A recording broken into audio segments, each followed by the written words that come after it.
Monsieur Delon ou Madame, enfin je ne sais pas comment vous voulez le lire, s'il y en a un qui lit la moitié, l'autre, ou si... Donc on la présente tous les deux, mais c'est une motion qui a été faite en collaboration avec le collectif Anti-CRA et le collectif pour l'égalité des droits, qui fait d'ailleurs partie de ce collectif Anti-CRA, et à noter qu'elle sera présentée dans d'autres conseils municipaux et au conseil de métropole du 8 juillet prochain. Voilà, donc je vais la lire puisque je pense que beaucoup d'entre vous ne l'ont pas eue à l'avance. Donc le gouvernement, en accord avec la préfecture, souhaite construire un nouveau centre de rétention administrative de 140 places dans la région bordelaise. Un centre de rétention administrative de 20 places existe déjà sur Bordeaux, sous l'hôtel de police, ainsi qu'un local de rétention administrative, LRA, de 12 places à ce nom, que les pouvoirs publics jugent trop petit pour atteindre les objectifs présidentiels d'expulsion des personnes étrangères en situation irrégulière. Interpellées dans la rue, à leur domicile, au travail, à la frontière, ces personnes étrangères n'ont pas pu obtenir de titre de séjour, ce qui ne constitue pas un délit, selon une décision de la Cour de justice de l'Union européenne de 2011. C'est précisément pourquoi les centres de rétention ont été créés.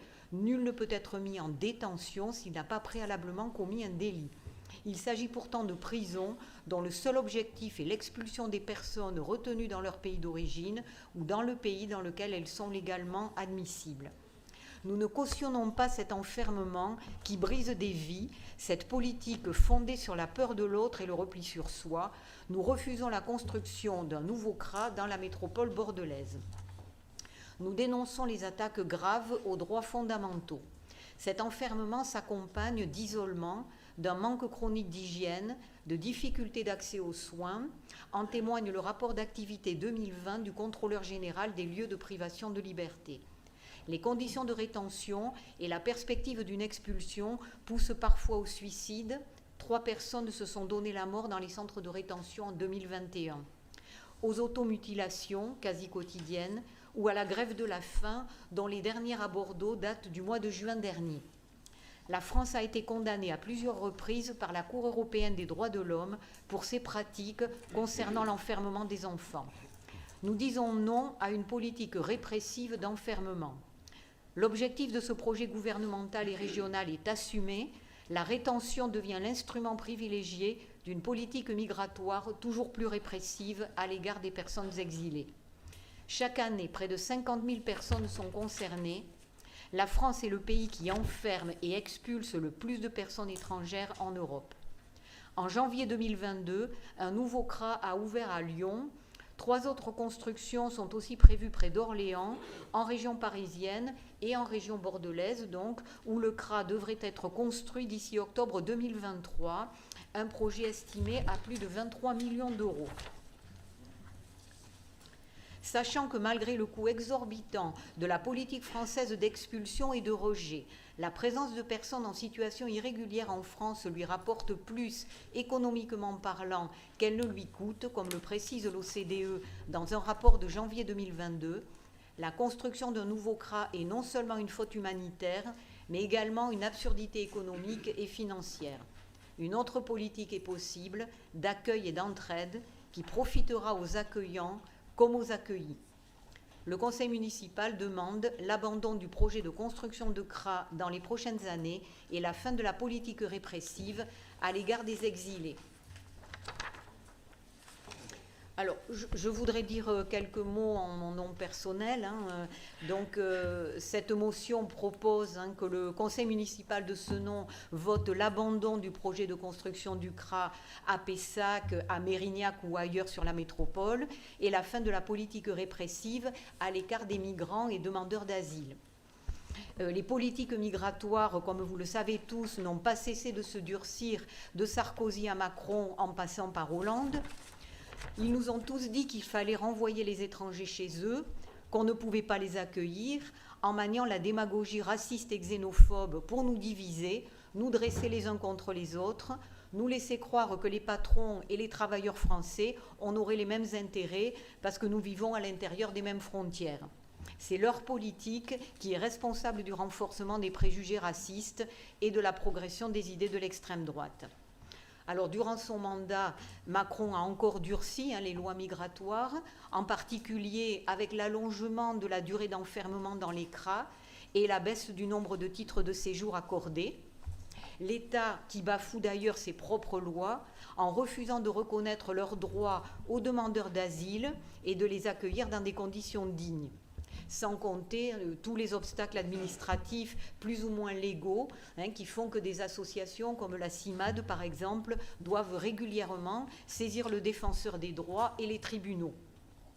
Alors s'opposer à la construction d'un nouveau CRA à Pessac ou ailleurs, c'est contester les lois migratoires de l'État en utilisant tous les moyens de lutte, contrairement à la politique du socialiste Anziani à Mérignac, qui a déclaré au conseil municipal le 27 juin qu'il n'était pas favorable au centre de rétention, mais qu'il n'était pas responsable de la loi et qu'il se devait de la faire appliquer, se faisant de fait le complice de cette politique, main dans la main avec la préfecture et son ami le maire de Pessac, Franck Rénal.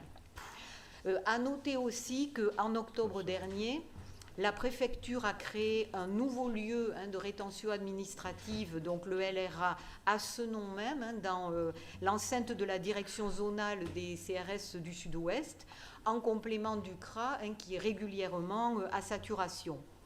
La préfecture avait déjà ouvert des lieux de rétention administrative temporaires dans des hôtels en bordure de l'aéroport de Mérignac. Mais à ce nom-là, il s'agit d'un LRA permanent qui peut accueillir aussi des femmes et des enfants. Le LRA de ce nom a été dénoncé par la CIMAD comme un dispositif opaque qui bafoue encore plus les droits des étrangers en situation d'OQTF, c'est-à-dire qui ont un ordre de quitter le territoire français. C'est un lieu de non-droit. Le gouvernement ne publie aucun chiffre et contrairement à ce que l'administration fait croire aux personnes qui sont en rétention, aucune association ne peut les accompagner pour faire respecter leurs droits puisqu'aucune n'est admise à y pénétrer. Nous devons nous battre pour la fermeture de ce lieu de non-droit et pour que les moyens qui y sont consacrés soient destinés à une vraie politique d'accueil.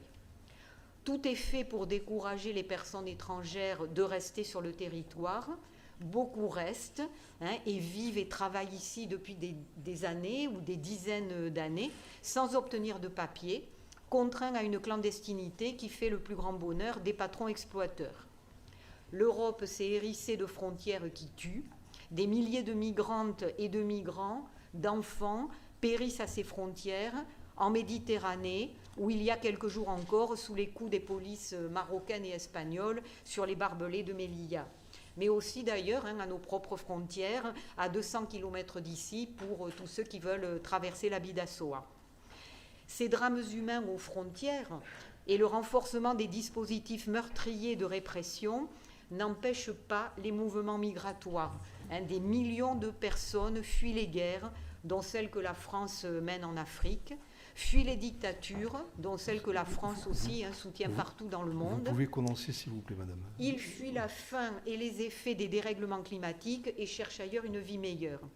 Pour dire que la militarisation des frontières ne peut rien contre ces migrations, elle ne fait que renforcer le danger pour tous ceux et celles qui cherchent à les franchir au risque d'y perdre la vie.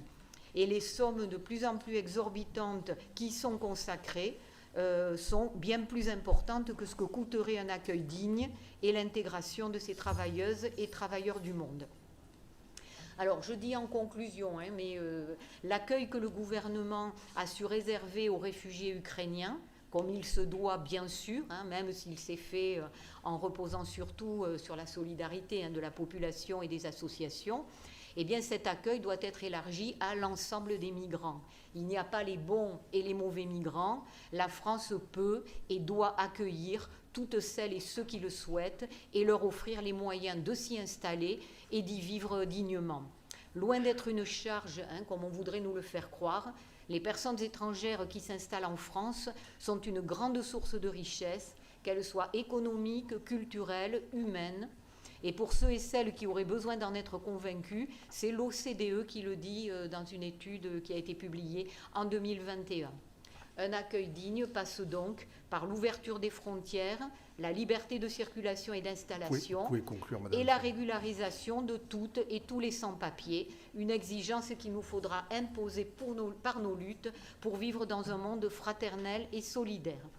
Donc, comme dit en introduction de la lecture de cette motion, nous la portons avec le collectif Anticra et le collectif pour l'égalité des droits. Et à l'appel de nombreuses associations de soutien aux migrants, nous vous invitons à venir interpeller également le Conseil de métropole qui aura lieu donc vendredi prochain à 9h. Bien, est-ce qu'il y a d'autres demandes d'intervention? Oui, Jérémy Ringot.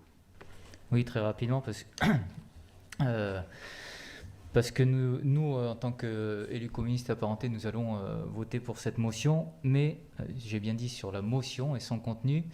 Par contre, nous ne partageons pas la totalité des propos qui ont ensuite été dictés par Madame Hérault, dont la qualification que certains de nos élus politiques peuvent prendre dans leur position. Il leur appartient leur position avec leurs arguments. Mais après, nous sommes d'accord avec le contenu de la motion, d'accord pour une vraie politique d'accueil, qu'on arrête d'aller piller les richesses à tout bout de champ dans les pays divers et variés du monde, et puis qu'après on rejette ces personnes qu'on a pillées, qu'on les rejette du droit d'accueil et d'asile. Donc voilà, tant que le capitalisme mondialisé fonctionnera de cette manière, il nous faudra défendre les droits humains partout dans le monde, et donc nous votons pour cette motion. Très bien, Jérémy. Anne Épine, oui. Oui, notre groupe soutient bien évidemment cette motion pour toutes les raisons qui viennent d'être évoquées. Europe Écologie Les Verts prône une politique de solidarité envers les exilés plutôt qu'une politique sécuritaire qui a pour effet de précariser et d'isoler les étrangers. Et parce qu'il nous est inconcevable d'accepter l'enfermement des femmes enceintes, des malades, des enfants n'ayant commis aucun délit. Comment accepter que des enfants soient déscolarisés, privés de jeux et placés dans ces prisons qui ne disent pas leur nom ? Comme le rappelle le texte de cette motion, la France a été condamnée pas moins de 8 fois par la Cour européenne des droits de l'homme pour traitement inhumain et dégradant. Cela devrait nous suffire à instituer une autre politique de l'accueil. Il nous faut changer de regard sur l'exil, sur les raisons qui poussent à fuir un pays. Que ce soit la guerre, les raisons économiques, le changement climatique, on ne quitte jamais son pays par plaisir. Nous avons les capacités d'accueillir dignement, faisons-le, et refusons les centres de rétention administrative, que ce soit à Pessac, à Mérignac ou ailleurs en France. Bien, je suppose aussi que vous partagez la position de Jérémy Ringot sur les élus métropolitains. On vote la motion. Oui, voilà, pas le reste. Chacun s'exprime. Oui, mais enfin bon, sur les élus métropolitains, c'est un peu moyen, quoi. Bien, allez, mais non, mais vous avez déjà exprimé, monsieur, c'est madame... Ah ben non, mais vous vous rendez compte, la durée de vos interventions, les autres, c'est Claudine Chaperon. Excusez-moi, je prends une position sur la motion, pas sur les propos de Christine, je peux Bon, positionner là-dessus. Courte alors, s'il vous plaît. Non, je rejoins évidemment sur cette motion, et Christine ne m'en voudra pas si je ne la rejoins pas sur la totalité de ses propos là-dessus. Mais simplement, je voulais amener aussi sur le fait que cette volonté d'humanité que nous portons, moi je pense plus particulièrement à des situations de personnes qui vivent dans la crainte d'être contrôlées, des gens qui travaillent, des gens qui même tiennent des entreprises, mais qui sont tout le temps sous la coupe, sous la crainte de se voir contrôlés et de se retrouver dans des centres de rétention, d'être séparés de leur famille, alors que justement ils travaillent. Je pense aussi à un couple qui se déplace de squat en squat et qui espère rester au moins 10 ans pour un jour pouvoir refaire une demande. Voilà, c'est des exemples que je connais, que j'ai rencontrés malheureusement dans mon travail. Merci monsieur Delaune. Madame Chaperon, Claudine. Merci monsieur le maire. Oui, et en effet, moi je voterai également cette motion. En revanche, ce que je regrette vraiment, c'est de ne pas avoir été informée du dépôt de cette motion, parce que bon, souvent les mêmes personnes se vantent de vouloir la démocratie à tout prix, et lorsque nous-mêmes nous déposons les motions, elles les découvrent. Voilà, enfin moi j'ai pas du tout été associée, et je découvre cette motion maintenant sur place. Alors évidemment, je peux que souscrire à ce qui a été dit. Oui, Macron durcit les conditions de vie des étrangers, et la Méditerranée devient effectivement le plus grand cimetière au monde aujourd'hui, avec tous ces malheureux réfugiés qui se noient, des réfugiés climatiques, des réfugiés économiques, des réfugiés politiques. Donc je voterai cette motion tout en regrettant quand même d'utiliser ceci pour en faire une tribune politique, car je pense qu'il y a d'autres manières de procéder en étant actif véritablement dans la vie de tous les jours, dans un conseil municipal et en étant dans une majorité aussi pour pouvoir décider d'un certain nombre de choses, plutôt que d'utiliser tout le temps des tribunes. Ça m'agace un petit peu sur le fond. Voilà, monsieur le maire, j'ai dit. Bien. Monsieur. Nous notons votre agacement. Est-ce qu'il y a d'autres demandes de parole? Marie, oui. Monsieur le maire, ça me pose beaucoup de questions parce que vous m'avez demandé d'être marraine d'une petite Ella dont la famille risque d'être expulsée et envoyée en centre de rétention administrative. Et je me vois mal voter contre cette motion. Oui, mais écoute, Tu m'étonnes. Bien, quelques mots sur cette motion, s'il n'y a pas d'autres interventions. Donc d'abord, Marie, quand on défend des familles, c'est dans un cas bien précis. Tu vas voir que les autres cas posent quand même question. Je voudrais dire que le groupe socialiste ne prendra pas part au vote, pour les raisons que je vais indiquer. D'abord, sur les principes, il y a des principes que je partage. On ne peut pas rester indifférent à la dépouille d'un enfant sur une plage. Ça, c'est pas possible. Deuxième élément, il y a effectivement des familles qui sont présentes sur notre territoire et la mairie de Senon n'a aucune leçon à recevoir de qui que ce soit là-dessus, dans la mesure où moi je suis le premier à écrire à la préfète, à accompagner des familles. On pratique des baptêmes républicains et on accompagne ces familles depuis bien longtemps. Depuis bien longtemps. En revanche, je ne suis pas non plus naïf. D'abord, je voudrais quand même rappeler que les CRA, ça relève de la responsabilité gouvernementale. Gouvernementale. Voilà. Donc là, aller, et là c'est là où je ne vous rejoins pas du tout, Madame Hérault, aller impliquer le président de la métropole tel que vous l'avez fait, ça, c'est pas bien, quoi. Je veux dire, parce que là, s'il y a un problème, c'est avec le gouvernement et pas avec un Anziani. Après, faire des amalgames politiques en disant que le maire de Pessac est à l'origine, d'ailleurs, de la première demande du gouvernement pour installer ça, etc. Enfin bref. Ni l'un ni l'autre, ni le maire de Pessac, ni le maire d'Anziani, président de Bordeaux Métropole, et c'est à ce titre-là qu'il s'est exprimé, ne sont responsables de la décision de l'État. Troisième élément, et dernier, moi je voudrais, vous avez un vocabulaire global, migrant. Moi je différencie un peu les choses, Madame Hérault. Je n'ai aucun problème quant aux déplacés, comme nos amis ukrainiens et ukrainiennes qui sont ici, puisqu'on les a accompagnés. Je n'ai aucun problème avec les demandeurs d'asile politique, comme ceux qui pourraient émaner de la Birmanie.